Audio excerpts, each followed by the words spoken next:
Get ready start. उपाध्यक्ष महोदय, स्वाधीनता के पश्चात देश में सार्वजनिक क्षेत्र का उदय मुख्य रूप से इस लक्ष्य से हुआ कि विशेष महत्व के उद्योगों के विकास का दायित्व सरकार संभाले। उसी नीति के आधार पर गत 2 दशक में अनेक महत्वपूर्ण क्षेत्रों में सरकार ने प्रवेश किया, लेकिन सरकारी क्षेत्र के विस्तार से केंद्रीयकरण तथा एकाधिकार प्रवृत्तियों में न कमी हुई और न वृद्धि हुई है। आर्थिक शक्ति के केंद्रीयकरण को रोकने का सबसे अच्छा तरीका कर भार है, लेकिन हमारे यहाँ की कर व्यवस्था से वह लक्ष्य कृषि आय पर कर मुक्ति तथा अविभक्त हिंदू परिवार के कारण पूरा नहीं होता।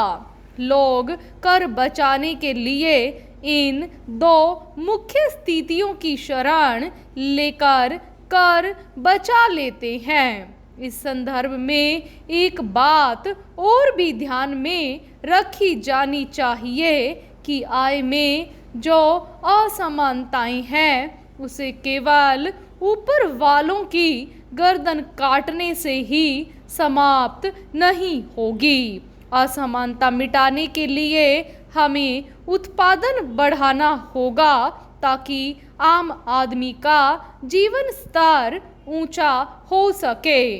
अमेरिका एक पूंजीवादी देश होकर भी वहाँ आय की असमानताएं इतनी नहीं है जितनी हमारे यहाँ है। यहाँ तक कि सोवियत संघ में आय की असमानताएं अमेरिका से ज़्यादा है।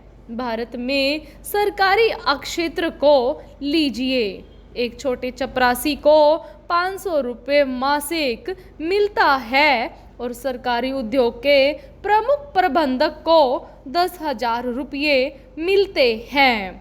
इस प्रकार सरकारी क्षेत्र में ही यह अंतर 20 गुना है, जबकि निजी क्षेत्र में तो यह अंतर सैकड़ों गुना तक है। लेकिन अमेरिका में यह अंतर 10 से 15 गुना से ज़्यादा नहीं है।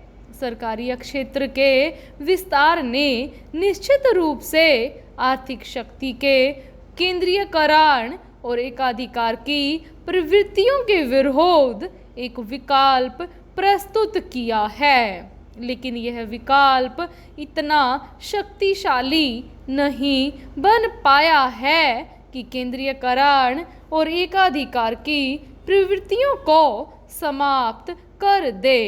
राष्ट्र के 3500 करोड़ रुपये के विनियोग सरकारी क्षेत्र में करके भी हम उस विनियोग से इतने लाभ एवं परिणाम नहीं प्राप्त कर सके हैं जितने हमें प्राप्त करने चाहिए।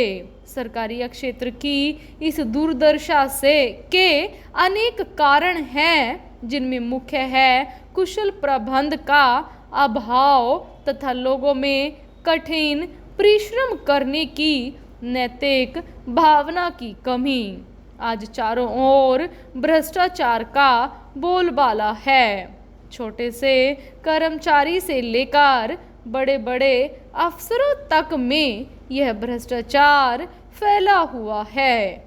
आयोजित काम कराने के लिए भी घूस देनी पड़ती है, तभी वह कार्य होता है, नहीं तो लोगों को परेशान किया जाता है।